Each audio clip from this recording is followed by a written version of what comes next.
How to upload photos to Canva app. Hello guys, this is Atticus and welcome back to another tutorial video. In today's video, I'll teach you guys how you can upload photos to Canva app. So without any further ado, let's dive right into it. First steps first, open up your Canva. So search for Canva and open it up.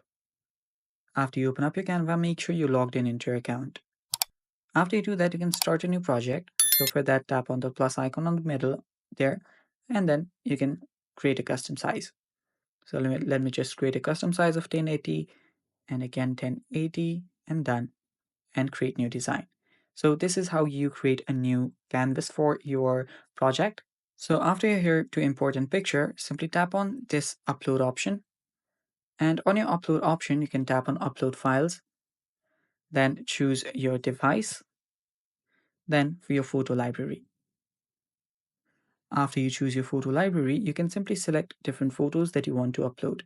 So I'll just upload these random photos and tap on add. After you upload the random photos or any photos that you want, you can then, after the upload completes like this, you can then start adding it to your designs. So simply tap on the photos and it will get on your canvas automatically. And again, head over to uploads, tap on the picture and add it back here. And it's basically that simple, guys. And that's all for today's video as well. Thanks for watching. Stay tuned for more and bye bye.